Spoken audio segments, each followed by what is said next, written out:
Welcome to the Fund Your Retirement podcast. In the past, financial advice has been guilty of making things overly complex and putting barriers up. Okay, I don't think that should be the way. I think, financial advice should be for large swathes of the population. And to do that, we need to be speaking to people in plain English, and we need to be being upfront with what financial advice can do and the benefits it can give.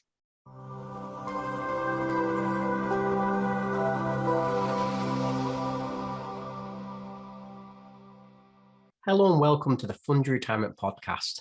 I'm Lee Cleesby, the co-founder of Fund Your Retirement. Welcome you back to our weekly insights from our expert guests in finance, business and wealth building strategies, helping you fund your retirement. Today I'm delighted to be joined by Neil Young. Neil is an independent financial advisor here in the UK. Neil decided to become a regulated advisor, having seen the industry change for the better over the past few years, which he shares in this chat. Neil believes in transparency and putting the client first, and he shares how the role of the IFA has changed over the last few years. Neil has a wide range of clients for as young as their early 20s, all the way into their late 80s, and believes that obtaining regulated advice should be available for all. Hello, Neil. Thank you for joining us today. Really appreciate you coming on the show. Yeah, no, pleasure to be on the show. Always good to speak to different podcasters. Yeah, great. And, get your message out there. It's always a good message to share as well. And, before we get into the inner workings of an IFA and cash flow modeling and all the details, I wonder if you could just share a little bit about your story, your background, your journey. How did you get into it? How did you become an IFA then? How did your journey begin? Yeah, so I'm now in my mid-30s, just about. And about 5 or 6 years ago, I was thinking what I wanted to do long term. So I was working in financial services, like a head office role at a building society. And I knew that there was something missing, and I knew that I wanted to do something else. So I looked at various different career options at that point. And the one that just kept on coming back to me was about being a financial advisor, IFA, financial planner, whatever you want to call it. So I did the qualifications, spent a couple of years getting up at 5 o'clock in the morning and doing all the training and exams for all of that. Then became a financial advisor about 3 or 4 years ago now, and for the last 6 months I've been running my own firm. Yeah, brilliant. So I never look back. Are you happy with that decision? Yeah, definitely. I love my job. A lot of people that's nice to hear. Fall into financial planning and financial advice. So I made a conscious decision to go into it, and I loved every minute of it. Yeah. And you said that 10 years ago on our previous chat, you said 10 years ago, you wouldn't have wanted to become a financial advisor. So what's changed since then? Yeah, so I think being a financial advisor today compared to the early 2000s and around that period, it's a very different beast. I think from speaking to fellow financial advisors, in the past, it was very much a sales focused role, and one which the client wasn't at the center of it. These days, I and most advisors that I know put the client at the center of everything within the planning process. That means that they are not to be sold to, they're to be listened to, and it's just a much more kind of pleasant experience. And I just don't think previously in a more sales focused role where the objective was effectively selling a client a bond or a pension would have been the right approach. Now it's very much about listening to the client, understanding what their objectives are, and then shaping a plan around them. And that's one of the big parts that I enjoy about the role. Yeah, and actually you mentioned something there, like I introduced you as an IFA, and I know you actually, would you say the new term is a financial planner, or is it still an IFA? Is there still that mix over? Because you have both, aren't you? You're a financial planner and an IFA, an independent financial advisor, aren't you? Yeah, I think it's ultimately, I don't think the term matters too much. It is what you're delivering, what you're delivering, and what the priority is. And I think that is what separates it. You can call yourself anything you want, as long as really you are focusing on planning for the client and advising the client with all of this. Yeah. So where is this shift change? Where has this change come from then? You're not the first financial planner I've spoke to that's spoken this way of how there has been a significant change in the industry and how you work with your clients So I think there's a couple of kind of key points in the timeline with this. So one is the retail distribution review, which was about 10 years ago now. Right. And that very much put the focus on removing commissions that the pension providers would give to the financial advisors, and made it so that the financial advisors had to put the prices more transparently to the clients. Right. The other part of that as well was the qualifications that were required. So in pre-RDR, almost anyone could call themselves a financial advisor. These days you have to have qualifications. And so the financial advice industry has become more of a financial advice profession over the last decade. I think there's still more work to do with that. But these days, it is easier to get an advisor who is focused solely on the right outcomes for the client, whereas in the past, there was the agenda of the providers and commission levels, making it a lot less clear that the client was number one. Yeah, and everyone had to get their little, should we say, piece of the pie in that little journey as well, didn't they? From the return for the client, the custodian of the capital, the investment advisor in the middle, whereas now is what you said, it's much more even and transparent. Yeah, it's much more transparent, and technology has also helped with things along with this as well, to kind of make sure that it works more for the client in a perhaps a more complex environment than what it was 15 years ago as well.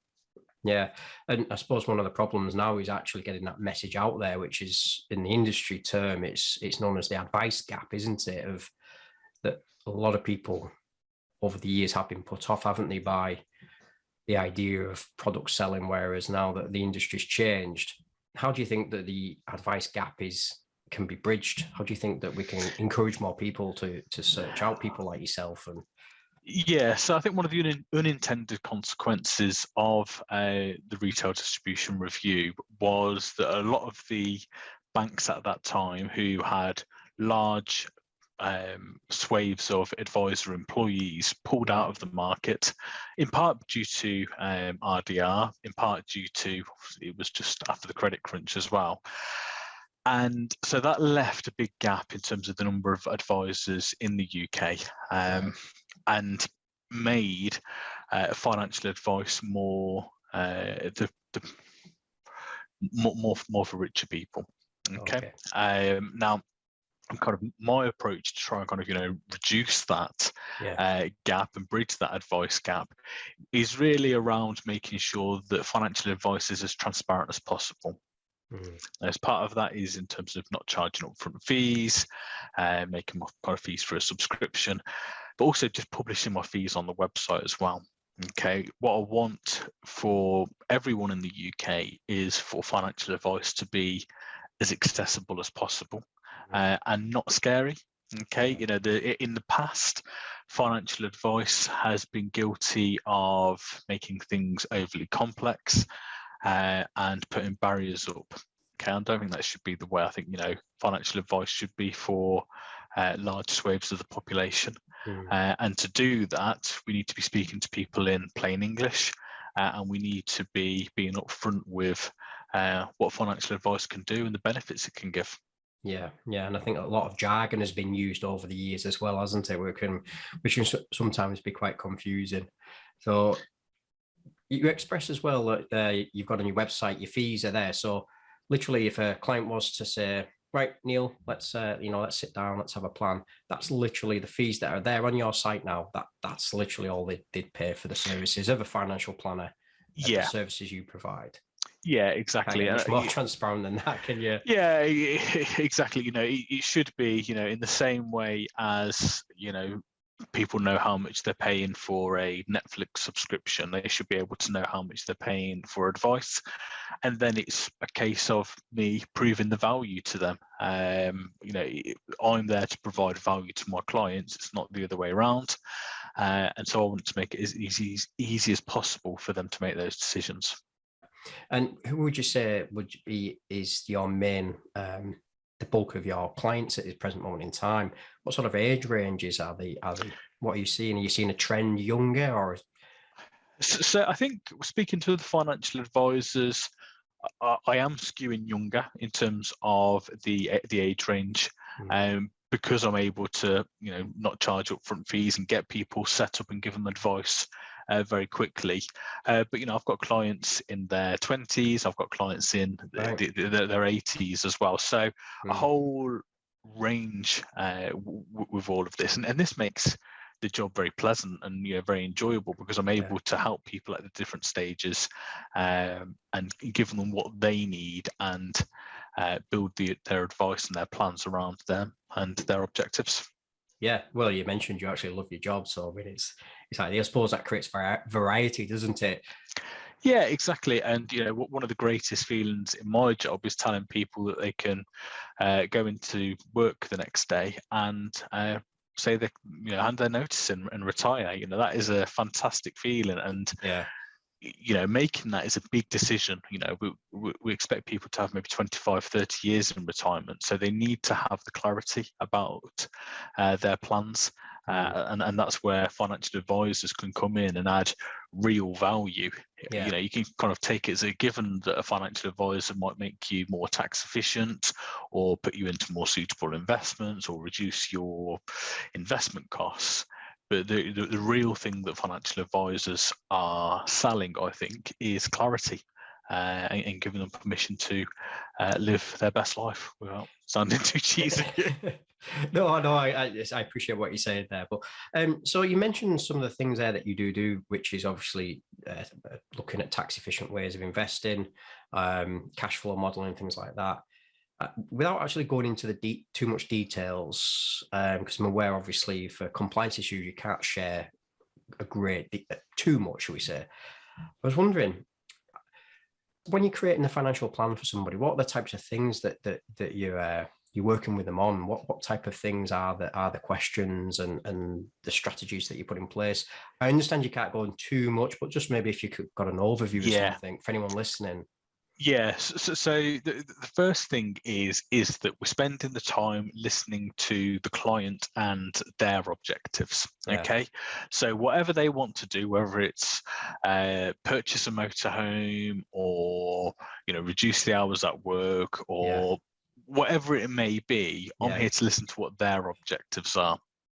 What we then do is we then really look at kind of what assets they've accumulated so far, and what assets they may accumulate for the future. And we do cash flow planning and cash flow modeling.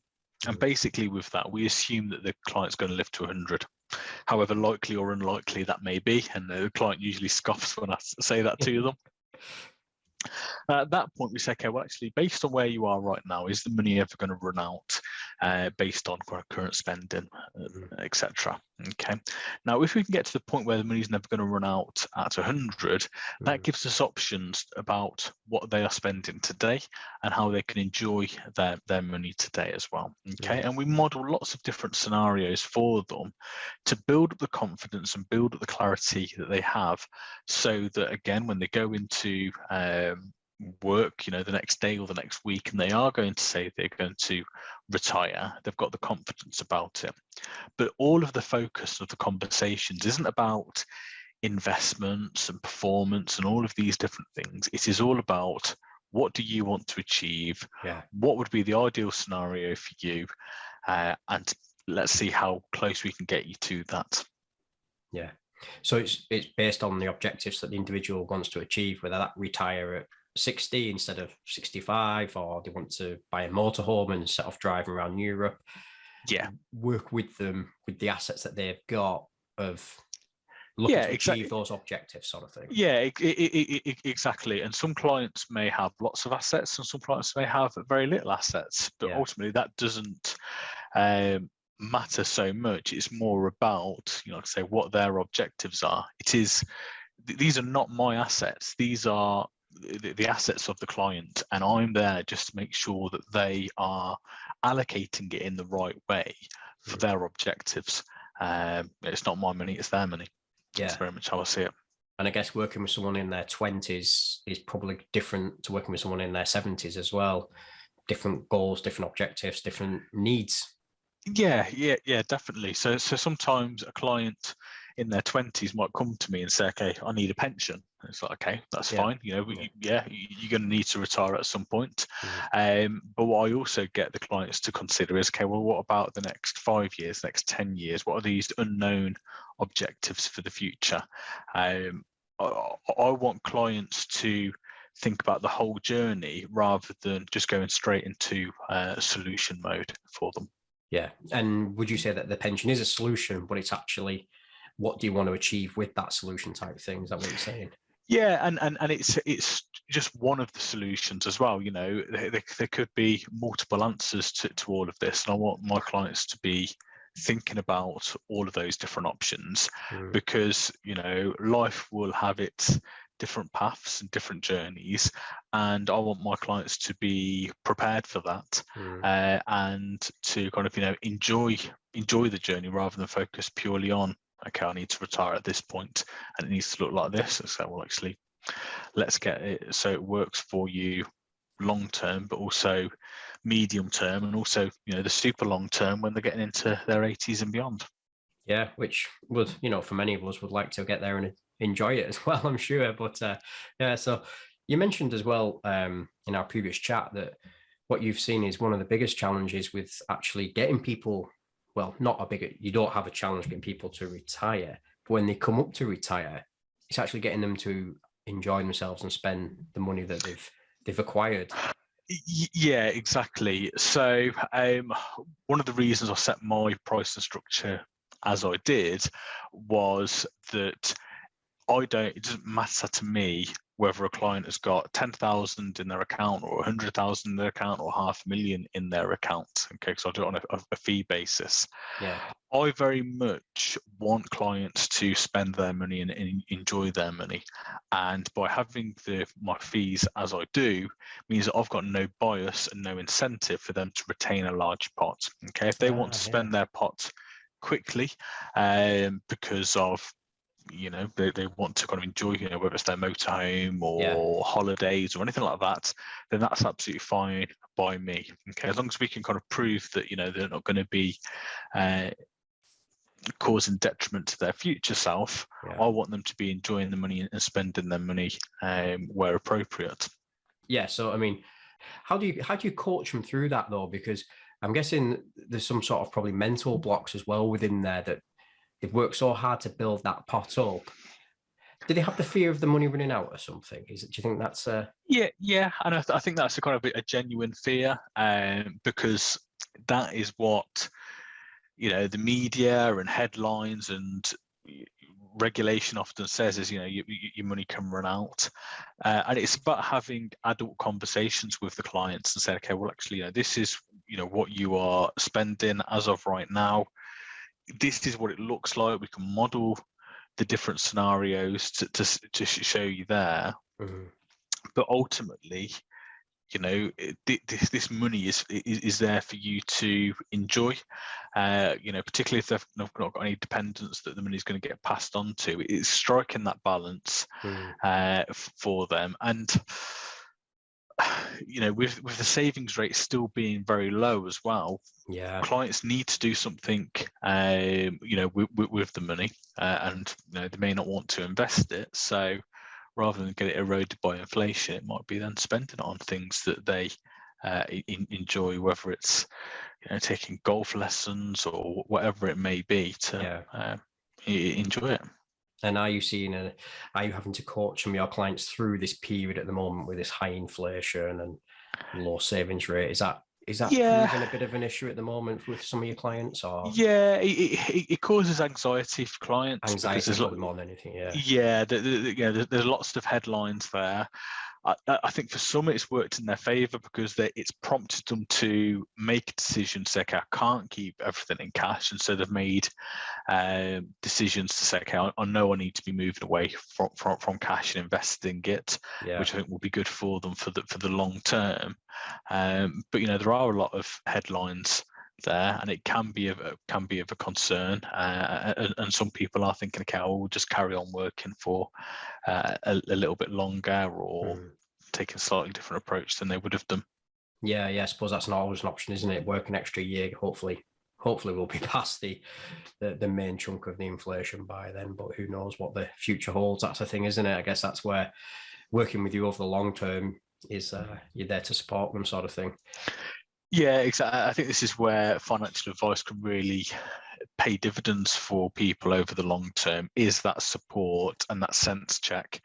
Obviously, with all of the stuff that's been going on so far this year, there has been market volatility, and I've been able to reach out to clients and say, okay, look, if you want to have a chat about this, then we can go through this and discuss it, and hopefully kind of prevent people making mistakes based on the news events of that week.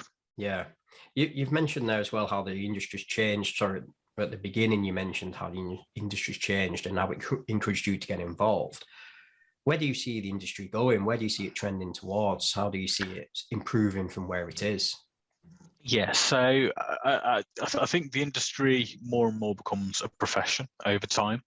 I also think that technology will also allow some of the issues with the advice gap to be bridged over the next decade. How do you mean by that? So is that more information available online, sort of thing? Do you think, or yeah, I think what we're more. doing? Maybe? Yeah, I think more things being accessible to people will help bridge it, and technology as well is helping to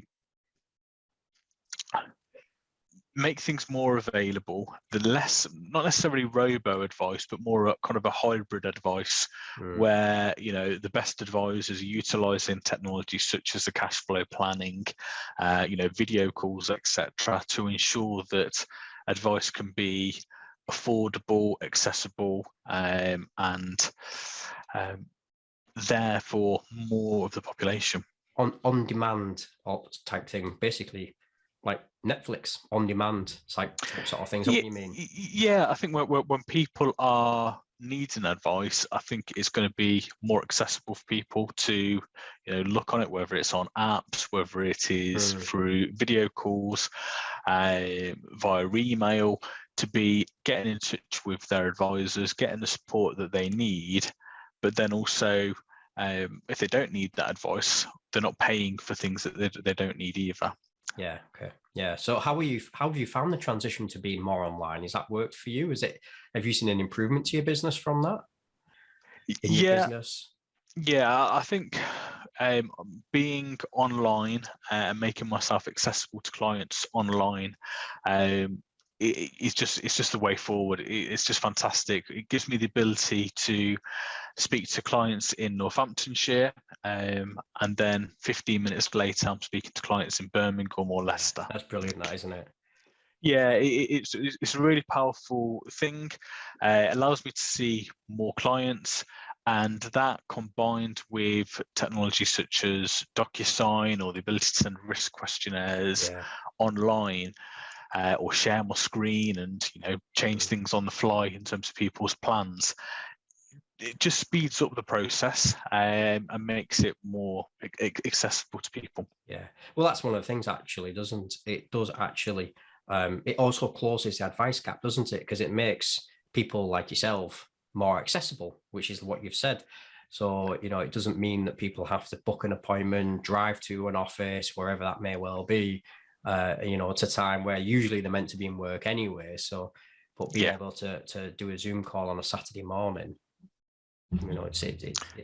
It's much more convenient, isn't it? Yeah, exactly. You know, the advice gap is a huge gap.